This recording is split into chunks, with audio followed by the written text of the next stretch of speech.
Hello, everyone. Welcome to the world's most fantastic podcast. That's right. It's Uncanny Treks does the John Hickman Fantastic Four run. We're on Volume 5. You might call it Forever. We're talking about issues number 600 through 604. I'm Bob in Cascadia. That's Matt in the Southlands. We are part of Uncanny Treks. Matt, how you doing tonight? Bob, this stuff just keeps coming full circle. It's crazy. Jonathan Hickman's a damn good writer. I just give you that. We already knew this, but still, this proves it. My man plots real tight. We're starting off with issue number 600. There's actually a multitude of stories in this 100-page 600th issue, so we'll go story by story. We'll start out with Forever, the main story, also part 1 of 5. Matt, what's the plot of Forever part 1? So, with the Avengers trying to stop the Kree bombardment in New York and Adeline, Annihilus' cultists attempt to unleash the Annihilation Wave, but let something else out of the negative zone. To start off, man, I want to compliment Steve Epting. He brings it in this issue. He's good through it. He does the art for this, 601, and 604, but he really brings it this issue with the widescreen panels. All the TV screens went widescreen, Bob, so why not comics too? Just make everything widescreen. Exactly.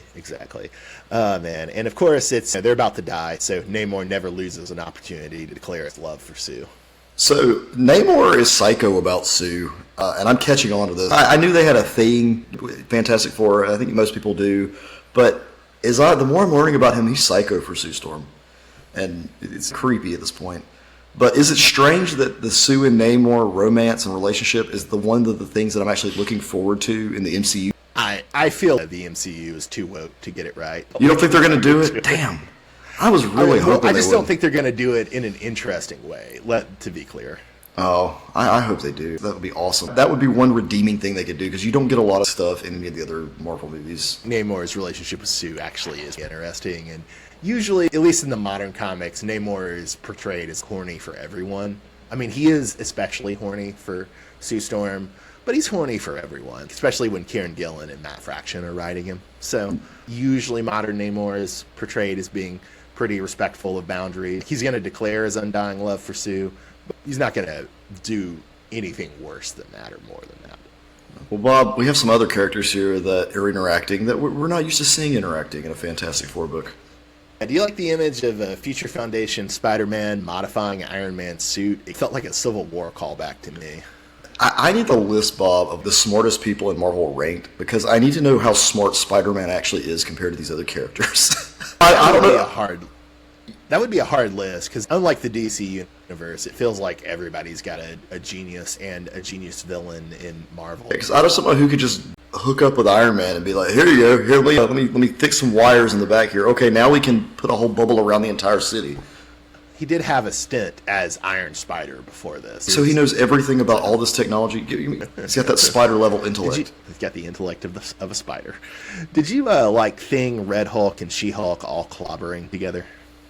Yeah, I was good with it, but Red Hulk was never as good as Green Hulk to me. But Red Hulk is so angry, man. He's so angry. No, I hate Red Hulk. You didn't like the 2010 comics where Red Hulk just beat up everyone in the Marvel universe? No, Bob, I didn't. I can't stand Red Hulk. I don't like him. You don't think Jeff Loeb is the best comic writer of all time, Matt? You don't think Ed McGuinness is the best artist of all time? What? I really don't, Bob. I hate Red Hulk. No. Yeah, Red Hulk sucks, of course. It was good to see She-Hulk. I always like She-Hulk. I always associate She-Hulk with the Fantastic Four, so that's a good thing to see her in these comics. I might be wrong about this, but I feel like she was one of the earliest substitute members of the Fantastic Four. So, Matt, were you surprised that Bentley is a Fozzie Bear fan? I mean, considering this dropped in the early 2010s, yeah. But does the fact that Bentley is evil and worships Mephisto, does that make him more likely to be a Fozzie Bear fan? I feel like in the 2010s, I feel like perhaps. It's Waka Waka Waka. I don't know, Bob. Waka Waka Waka, Matt. Waka Speaking of Waka Waka Waka, what's the surprise we get this at the end of the story in this issue, Matt? Well, apparently Johnny Storm's not dead, Bob, and Annihilus is his gimp. So go figure. Yeah, he's got Annihilus on a leash. He's bringing out the gimp, everybody. This leads us into the second story in this volume, Whatever Happened to Johnny Storm. The art in this one is by Carmine Diagatamicio, who you may know from his work on Spider-Man Noir, the miniseries, and the Magneto Holocaust miniseries, Magneto Testament. Matt, what's the plot of Whatever Happened to Johnny Storm? God, the Magneto Holocaust series just sounds depressing. Yeah, usually I would be of the opinion that superhero comics probably shouldn't directly deal with genocide, but I think Magneto Testament does a pretty good job. What happens in the plot to whatever happened to Johnny Storm? So, Bob, Johnny Storm dies in the negative zone, only to be resurrected by a nihilist for gladiatorial combat. Yeah. Why else would you resurrect a fireman? Why? You gotta enjoy the games, Matt. You gotta enjoy the games. You gotta let him fight people. And before the resurrection happens, we do have a great scene where Reed shows up at the gateway to the negative zone to demand his brother-in-law's body back from Annihilus, and he's blackmailing Annihilus with the ultimate nullifier, which is, A, it's nice to see Reed be that edgy, and then B, it's nice to see Annihilus just go total teen goth and be like, yes, please use the ultimate nullifier. I lost your death. Yeah, Annihilus' enthusiasm for death made him seem way more sinister than I thought his character was. Because I don't know jack about Annihilus, but I was like, well, this dude's a little unhinged. And but I want to ask you about, what does the ultimate nullifier actually do? Like, is it a gun? Has he used it before? It's a weapon of great power that could destroy large parts of the universe, if not the universe itself. I think it originally debuted in the original Galactus story, where to back Galactus off, I think if I'm remembering right, the Watcher sends the Human Torch on a quest to get the ultimate nullifier, and then Reed uses it to back Galactus down. Okay. Has he actually used it ever? I'm sure at some point, but usually the whole point is that you don't use it. What happened to the comic page when he used it? Did it all go blank? Was it like 0 hour? Well, I can't remember a time when he's used it, because the point of it would be, the point is the threat, not the use, right? I'm sure in 70 years of Marvel history it's been used at some point. Well, I'm going to look that up, Bob. In next episode, I'm going to tell you when he used the ultimate nullifier, because I want to know. So, Bob, another thing we're getting here are we're getting an early taste of the resurrection protocol with the negative zone's disgusting way of bringing you back from the dead. Which we'll see with Hickman, we're seeing a lot of the same things we saw in Krakoa. We got the resurrection here of Johnny Storm, resurrection protocols in Krakoa. Which would you rather have? Would you rather be brought back the way that Johnny's brought back with these worm stitch things? Or would you rather be brought back with the five from Krakoa? Oh, I'd definitely rather be brought back by the five. It seems way less gross to be born out of an egg. That said, I mean, I would, of course, rather be alive than dead, so I would take the negative zone way, too. And it is funny that normally you associate worms with death, so it's funny worms associated with resurrection. Hickman cleaned up his resurrections with the X-Men stuff. Can't do that nasty crap anymore. Let's drop them out of eggs. They'll just hatch. I wasn't thinking of this, but you're exactly right about the connection to Krakoa and Resurrection. But there's also the amusing connection, although it's not played up as much in Krakoa, but you do have the gladiatorial arena, I believe they call it the Crucible, Krakoa, where mutants can get killed so they can be resurrected with their powers. And you've got the Hall of Dooms and then the Hole. My man's got his obsessions, and he keeps coming back to them. That's clear. Matt, did you have any thoughts on Johnny basically quoting the movie Gladiator? The whole scene itself just reminded me that Johnny Storm's way more powerful. I didn't realize just how powerful these characters are. Even when he's not going Nova, he didn't have any issues taking out that dude. It was nothing to him. It's partially that he got a power upgrade in Mark Waid's run, if I remember right, but it also does seem Resurrection makes him more powerful, and certainly he gets more in the arena here. Right. Well, Bob, while he's in the arena, he makes friends with the Light Brigade. It's this group of Universal Inhumans, and they look like some random 80s Saturday morning cartoon. They do. I don't think these guys really come back after the Hickman run, which clearly Hickman has affection for them, but they just didn't look like they were destined to catch on. Well, I felt like these guys were going to come back, and then they were going to be married off to Black Bolt's brides. Johnny being really into Gladiator in 2012, 12 years after it came out. That's perfect for the character. Johnny is a guy who discovered that movie 5 years after it came out. So, Bob, we're introduced to yet another super powerful weapon. The Cosmic Control Rod. Yeah, this one's Annihilus's, and it's associated with the negative zone. The thing we have to get now to fix things, the Cosmic Control Rod. We have the Ultimate Nullifier, now we've got the Cosmic Control Rod. Of the two, the Ultimate Nullifier is definitely the more powerful. Definitely more powerful than the Cosmic Control Rod. So, in our third story, Matt, it's called Black Queen. It's got art by Ming Doyle. What happens in Black Queen? Medusa communes with Black Bolt. They talk to each other. even though Black Bolt can't talk. It wasn't really clear the mechanism. It reminded me of when Aquaman talks to Mira and all the other people in the Aquaman movie. But not in Aquaman 2, because Matt hasn't seen that yet. Well, I don't know what they do in Aquaman 2. I don't care what they do in Aquaman 2. Preach. Aquaman 2's dead to me. It's a pretty solid backup story, but the main point I had from it was in the first page of it, I initially thought Medusa was using Lockjaw as a throne, and that really cracked me up. Medusa isn't happy about the other wives, which has a right to. But Black Bolt plays it cool, and he's, oh, it wasn't my idea. But he's not exactly denouncing it. And then he tells Medusa that she's his number one girl, and he can just boss the others around. He's just playing her. Matt, are you taking notes on how to do polyamory from this? I should have said this at the outset, but I didn't. The art here is by Ming Doyle, who's a pretty fun artist.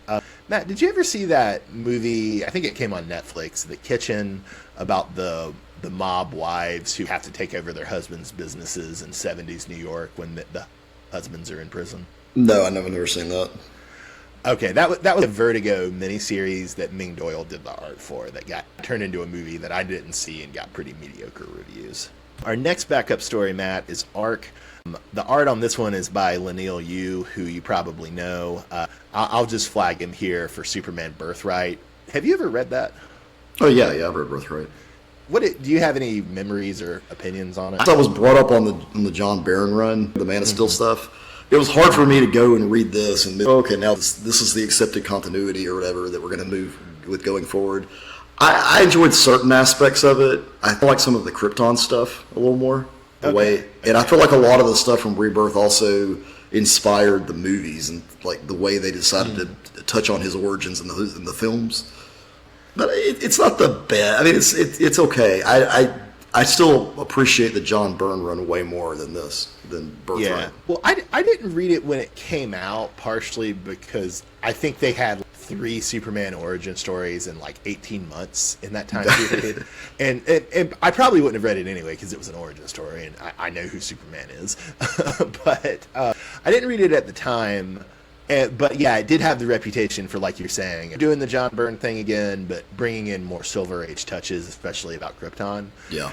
And when I did actually go back and read it years later, I wasn't super impressed with it, but I've thought about rereading it because I've wondered maybe I wasn't in the right headspace for it. You were jaded, Bob. It's okay. You've had too many Superman origin stories. But still, I would rather say that you should know Lanil Yu from his work on Superman Birthright or from his work on Indestructible Hulk with Mark Waid than I would be saying that you should know him from his work on Ultimate Hulk versus Ultimate Wolverine. Nice. Yeah. So, Matt, what's the plot of Arc, the backup story with art by you? So in Arc, Galactus reveals to Reed there's a Galactus seed buried on Earth and that Franklin is up to something. Bob, I just want to go ahead and add Galactus Seed to the list of extremely powerful the Fantastic Four get their hands on in this issue. We had Supremer Seed, we have Galactus Seed, it just keeps going, going. The next and final backup is Remember. It's got art by Farrell Dalrymple, who's a pretty fun indie artist. Did you ever read Brandon Graham's Prophet, Matt? No. It's a really interesting image series from about 10 years ago that has a lot of artists on it, and Dalrymple is one of them. What happens in the backup story, Remember, Matt? So remember, Bob, Franklin and Leech adventure in Franklin's pocket universe and break the fourth wall until Franklin is mentored by a mysterious figure. So, is the mysterious figure future Franklin, Matt? Yeah, I mean, I didn't make the connection at first until the final issue of this arc, but I don't know who else it would have been. And they did draw, like, there's a white outline shape or whatever, but it still has a beard. So, okay, somebody with a beard. What I'm thinking, Bob, is Franklin's got a universe he's playing with, and this would make a fantastic Fantastic Four show. Franklin and Leech going on adventures, doing whatever they want in their little universe. Like they were playing superhero and learning. You just follow along with them and learn things. I think it would be great. I could see it on Nickelodeon. Eventually you might bring in some of the other FF kids, and then you might even bring in like one of the adult Fantastic Four guest star here, guest star there, and they would teach that episode's lesson. It is like Muppet Babies. And call it Future Foundation if you have to. Just do it. Just call it Future Foundation. People figure it out. What are you watching, kids? Future Foundation? Oh, that's my favorite. Georgia Public Television. Right after Arthur and Barney. All right, Matt. So we've got art in this issue by Steve Epting, by Ming Doyle, by Carmine Diagardamincio, by Lineal Yu, by Farrell Dalrymple. Of these, who had your favorite art of the issue? All right, Bob, I got to give it to you. The visuals of Galactus in this issue are great, especially the visual of him after the birth of the universe and gaining his armor. That was awesome. Yeah, I liked all the art in this. I mean, it's all very different, but it's all fun. I would either give it to Doyle or you. I really enjoyed both of their stuff on this. So, Matt, moving on to number 601, Forever Part 2. You want to walk us through the plot of that issue? Johnny brings something from the negative zone to defeat the Kree Armada. Matt, were you surprised that Johnny hates the Future Foundation costumes? He's making fun of Spider-Man. Oh yeah, he hates the costumes because he's not on the team. That's all it is. He got They hate us replaced. because they hate us because they ain't us. Is that what you're saying? Spider-Man's costume changes all the time, and it doesn't really have anything that shows that he's part of the Fantastic Four. Matt, were you surprised that Ronan turned against the Supreme Intelligence's plan to destroy Earth? Okay, Bob, something had to give at some point. That's the thing with these Fantastic Four comics. They just keep building up, and things just keep getting worse, and more bad things are happening all around them. It just doesn't. Something had to give. I was like, okay, they've got this. They got all these different characters coming out. It's just, yeah, they had to. Ronan's okay. We can't win here. Let's go. And then you got to catch a break at some point. Yeah, and then the Inhumans follow, of course, so that gets rid of them. They can go on. Now you're just stuck with the negative zone people. So in this issue, Matt, the way every member of the FF responded to Johnny being alive was pretty sweet, but I think Reed knowing precisely the number of hours, which is to say 2,757 since Johnny died, actually might be the sweetest in a low-key way. It was very sweet, Bob. It was sweet of Reed to remember those numbers, like an autistic child. It was. That's his autistic way of showing love, Matt. Yes. And just to run the numbers, so time flows differently in the negative zone. Johnny's been in the negative zone about 2 years. He's been gone for 2,700 hours. That's about 115 days on Earth.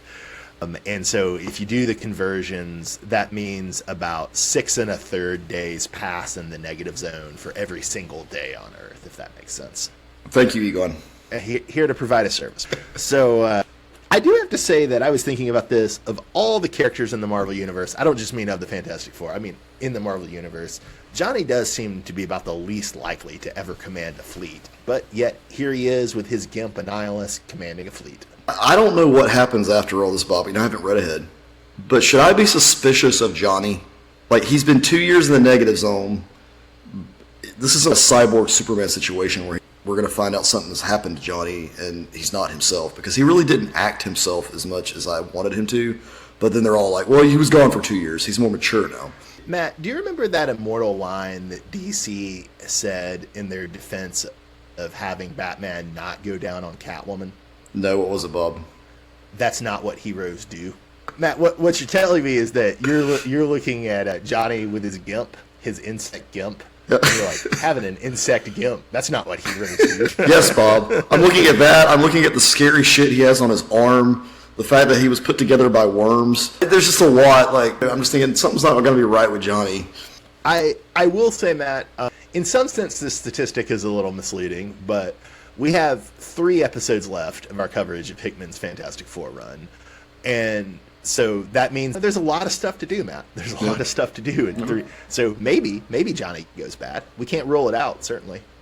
I'm just saying. I'm seeing the everything being coming together. I'm just wondering. That's what we're moving in that direction. On the subject of somebody who was bad going good, it's so nice to see Maximus the Mad getting along with his brother Black Bolt. That was touching. Oh, yeah, it was nice. Good job, Mad Maximus. Maximus the Mad. Maximus. Or Mad Max. Actually, you're right. Mad Maximus is pretty funny. That's a good let's go with Mad Maximus. Mad Maximus. All right. It's decided. So, issue number 602, Forever Part 3. Epting takes a 2-issue break, so we have Barry Kitson, who's been around a lot. I love him for the 3 Boot Legion. He's back on art for 602 and 603. Matt, what goes down in 602? So the Earth is nearly destroyed, and that's before 2 surprises show up, Bob. Not just 1 surprise, Yes. 2 surprises. Yes. Now, Matt, you're on record as hating the Red Hulk, and you're right to do so. All right-thinking people hate the Red Hulk. But did you appreciate the escalation of the fastball special where Red Hulk is throwing She-Hulk? It was okay, Bob. Let me just throw this out there. This combination of powers thing, I love it. most of the time. But we got to move on past the Fast Blast special. We need to just move on past throwing other people. X-Men 97 is doing Bob, where he's got Gambit lighting up Wolverine's claws. That's the cool shit. We need to see more of that stuff. Be more creative with it. I really want you to read Al Ewing's Sword, because the first volume of that has a very funny discourse about how the resurrection, the 5, is just the logical extension of the Fastball special. Wow. I don't want to read that because it would give me a headache, I'm sure. It's actually very simple. Okay. It's okay. funny. I will say something to not make your head hurt, Matt, something to just make you happy is somehow Spider-Man has wound up walking the Gimp, which is to say Annihilus. Yeah, Annihilus just become a Gimp. We're going to have to figure that out. I have this gut feeling that Annihilus is actually in control of stuff, but I'm just now that he really is just doing that to put on a show. Are you saying that Annihilus is topping from the bottom, Matt? Is that what you're saying? Yes, Bob. He is. He's topping from the bottom. He's playing the prisoner. Speaking of which, Matt, on a scale of 1 to 10, how kinky is it that Sue is using Reed as a blanket in this issue? I don't know, but I want it to happen to me. I want my wife to have the stretchy powers just so I could use her as a blanket for cuddling. That would just be nice and warm. Think about it like that. That's a weird fetish, but maybe it's a thing. I don't know. I just want to be wrapped up in someone, literally. It sounds like a serial killer too when you say it that way, though. I don't. Maybe yeah. To unite this the insect fetish and the blanket fetish, Matt. There's a short story you should read called Bloodchild. Okay, think about it. Just read Bloodchild, Matt. You'll like it. It's a good story. All right, Bob. So Matt. Good. Any thoughts on the Celestials? Yeah, Bob. Thanks to this podcast, I know a great deal about the Celestials, and I know they're back and they're ready to. They're here to tear things up. You can't destroy them. They're from the dawn of time. Yeah. To clarify, I guess I should say the two surprises. The first surprise is that Galactus shows up. The second surprise is that the Celestials show up. That brings us into number 603, Forever Part 4. Matt, what goes down in Forever Part 4? Galactus, Soul's Anvil, and Supercharged Johnny all pale before the Celestials. So Galactus can actually spar with the Celestials. So this is what I need, Bob. I need a list of the most powerful cosmic beings in the Marvel Universe. 3 lists, Bob. I need 3 lists. Smartest people, most powerful, and I need a list of all the stupid inventions and weapons and crap the Fantastic Four have lying around. And what their ranking is as far as power goes. Well, Matt, what if I told you that there's also a device called the Radical Dodecahedron? Just add it to the list, Bob. Where does it fit? What can I blow up with that? How many universes can I destroy with it? Were you surprised that the Celestials formed like Voltron? It was cheesy, but it was a fun visual. I feel it was unnecessary because the Celestials are so powerful. Speaking of a fun visual, the Thing or Ben tossing Franklin to Spidey, that was a great bit to get him behind his mom's force bubble. That was a great bit. It was. And then I do like the role of Sue here as buying Reed time to think. I thought it was like a good partnership dynamic. Not exactly a fastball special, but a good dynamic. Overall, though, the plot's not solved. The problem isn't solved by him, though. All that build up they did with the Reed's big weapon on all the cities, that didn't do anything. It didn't do squat. Who saves the day, Bob? Who saves the day? I don't know, Matt. Who saves the day? Franklin and Valeria, of course. No, you're right that it is. It is funny that not just our Reed, but no Reed can solve the problem, right? Right. Well, technically, our Reed did solve the problem. He just didn't know he solved the problem. And by solving the problem, he banged his own wife. yeah, exactly. His blanket fetish actually is what solved the problem. And that's the point they make in 604, the last issue. It's that Reed's greatest achievements are his kids, not his mind, which I think is a sweet thing. Yes, it was very wholesome, Bob. Very, very wholesome. All right, so 604, Forever, the conclusion, Part 5. Matt, what's the plot of Forever, Part 5? So, future Franklin's and Val's plots come to fruition. Yeah. And there's also a very sweet moment where Nathaniel realizes that his scheming has mostly worked because he sees his adult grandkids again. I thought that was sweet. Yeah, he's all wink, wink. It worked out in the long run. Killing Nathaniels and Reeds, it all worked out in the long run. Well, Matt, so in this issue, we finally find out why Galactus is so worried about Franklin. Why is that, Matt? Well, that's because Galactus is the herald of Franklin, apparently. Yeah. He becomes Franklin's herald, which is a very, very amusing thing. That's some super strong stuff. Franklin's a big deal. I didn't realize how big of a deal this dude is in the Marvel Universe. Yeah, I was actually thinking of putting that down as my favorite dialogue, but I figured I'd save it for you, but you didn't use it, so we'll just go with, we'll just say it here, the Franklin's line, arise to me, my Galactus. It's a great one. Arise to me, my Galactus. Wow. Yeah, it's insane. Yeah. So there's a lot undone after this. After this issue map, we still got to see what's up with the Nihilists. We got to see what's up with the Future Foundation kids. We've really got to see what's up with Doom, who's been enslaved by a Reed. But this really does feel like the end of the run. It really wraps up the stories of the Reeds and the War of the Four Cities. It really does. There's loose ends, like you mentioned. The biggest one to me being the Doctor Doom thing, because I thought that was a big deal in the previous issues, and apparently it's not. It wasn't even mentioned throughout this. There's one image. I mean, we see Doom in the background with that Reed a few times, and right. There's a scene where that Reed faces down Kristoff, but yeah, you're right. It's really not emphasized. Yeah, it seemed like that would be a bigger deal, but it wasn't. I'm sure they'll go back to it at some point. We also still have a lot to do. It wrapped up the War of the Four Cities, but it really more just wraps up the Inhuman side, it would seem, because we still don't know what's going to happen with the Nihilists in the Negative Zone, and there's actually not a whole lot about Atlantis or about the Moloid City in this arc, right? Right. There's a couple of things we got to go back to. How many more volumes are there of Hickman's run? 3. The Fantastic Four and the FF volumes from this point on take place intertwined. So next week when we read volume 3, which is issues number 12 through 6, that takes place intertwined in this story, if I remember correctly. And then the volume 6 of Fantastic Four and volume 4 of FF also intertwine.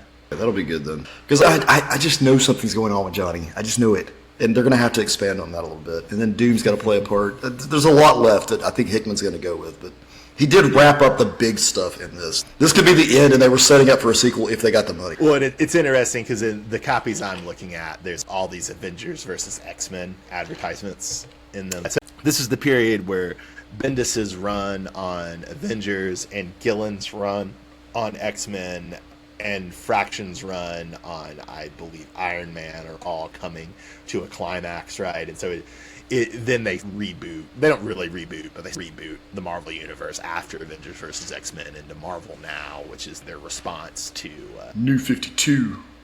In hindsight, we can easily say, and not just in hindsight, at the time too, much better than the New 52. Yeah. All right, Bob, so favorite visual for this entire volume? Yeah. I'm going to go with issue number 604, the final page before the epilogue, where Sue is crying tears of joy when she sees what Franklin's become, and then Reed and Franklin hug it out. That was, whoa. It all came around. Sorry, is that Reed and young Franklin or Reed and adult Franklin? Reed and adult Franklin. Reed and adult Franklin, okay. I'll go 601, but also Steve Epting. Interesting that we both went with Steve Epting visuals this time, but 601, Ben just throat punches Annihilus. I thought that was great. Man, Annihilus just likes the pain. That dude's... my favorite dialogue comes in issue number 601, where Reed says, Val must have activated the panic floor to get the class out of harm's way. I'm sure she was just being her normal self. I'm sure no one got left behind. Spider-Man's, go. I can manage things. Reed says, can you? I'm having to recalculate the necessary ratios every time there's a fluctuation. Either the... Spider-Man says, yeah, so maybe it'd be best if I go check to make sure no little fish kids got forgotten. There's something about that back and forth. Because Spider-Man's like, yeah, I'll let you handle those calculations and all that crap, whatever you're doing. In the visual that goes along with it, you can just see there's like hell going on in the background. Yeah.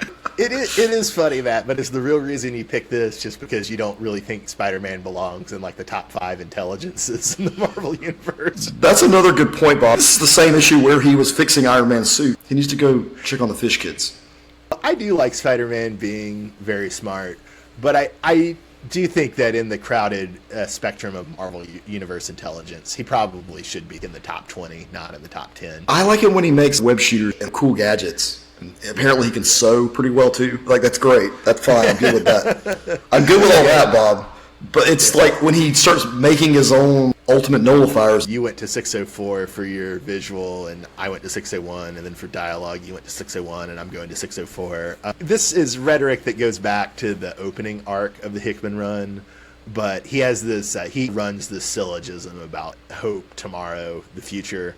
And then the conclusion of the syllogism is just, if we believe in tomorrow, then we believe in forever. Which I think is a really nice thought. It's a good end to the syllogism. My favorite character is strangely Galactus in this. I don't know why. I thought Galactus was stupid. He's a big bad guy, eats worlds. But this dude's pretty cool. He's actually rather smart. He knows what he's doing. He fights the Celestials, which that was cool. When you're going to have a big epic scale battle like that, one on three, and then them forming the big mecha, it was cool. It was cool. So I'm giving it to Galactus. Nice. We'll have to. That's not something to do immediately, but we'll have to find some other cool Galactus stories for you to read, because there are some. All right, Bob, who's your favorite character? I'll go with Sue. She doesn't have anything super dramatic in these issues, but she's always there, being powerful, holding it down in the background. It was a good arc. I like Sue a lot. I feel like Sue's been on either of our favorite characters several times. Yeah. Sue's extremely important to the team. She makes these comics way more interesting. Matt, you're so uncomfortable with Namor's attraction for Sue because we always pick Sue as our character. Matt, what's your favorite issue of the week? It's cheap, but it's 604 because it just tied everything together. But without all the other issues, it wouldn't have been so great. Hickman's hard. It's hard to always pick a favorite issue with Hickman.